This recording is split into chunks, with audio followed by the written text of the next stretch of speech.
Boss के teaser आवत है धनिया है जान यूट्यूब तो हैंग हो गया। बॉस के टीजर आई यूट्यूब हैंग ना हुई तार लोग बता दी हम वीडियो देखने टीजर आई था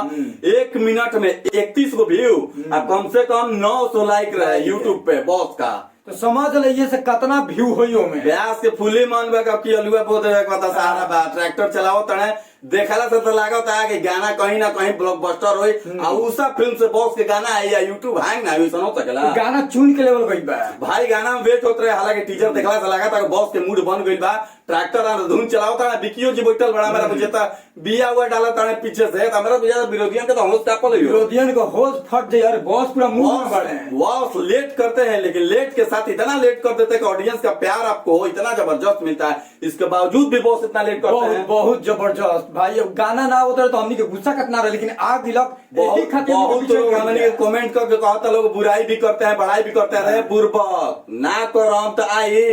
बुराई नहीं करेंगे तो टीजर आज देखने का आप लोग को मिलता नहीं मिलता।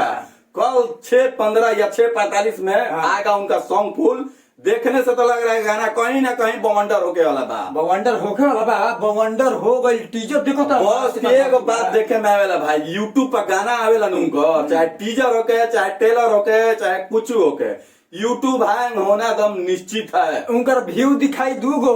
लाइक दिखाई 50,000। विश्वास नहीं के 1 मिनट में देखनी 900 लाइक रहे और 30 गो व्यू 30 गो। तो इहे से अंदाजा लगावा लोग बॉस हमें के मिली रे के मिली बड़ा पक पक करत रहो के मिली में कोई मिली। गाना बहुत धांसू गाना बहुत भयंकर गाना बा जो ना मूड में ब्यास लागत है 200 की स्पीड में ट्रैक्टर चलावत है वो ट्रैक्टर देखला लागत है कि 5-7 बीघा के अलुआ बोती हन इंजन तो होए करता पूरा ट्रैक्टर चला हमरा बुझाता है विरोधियो न यहां से तो वही में जोता जी हंस हम ना बोल बोलो ब्यास के गाना जो नहीं बते के विरोधियन के तो होश फाटल है यही चलते लेट होत रहे बुझाता लेट होत रहे लेकिन हमारा बुझात हम कहीं तक का कहीं के लेट होता कहीं ना कहीं ई बवंडर सॉन्ग ले आवे के फेरा में बाढ़ है कहीं ना कहीं उषा फिल्म गाना छाट के लेने उषा फिल्म से जोन भी भाई छाट के लिया जाता है अब बवंडर होता है जिसे चूड़ी हरी हरी ब्लॉकबस्टर बही रहा है गर्दा उड़ा तो लोग बेचारे लोग बता दिए फुल्ली गाना ही तो रिव्यू मिले तार लोग 10 में से बता दी को हम 10 में से 10 भी निकाल टीजर देखला से हमें करे 100 नंबर देता नहीं टीजर देखला से बड़ा डांस टीजर बा विरोधियन के पानी छूटल पानी से 11 चलो मिलत नहीं गाना होता तो सुबह 6:45 में।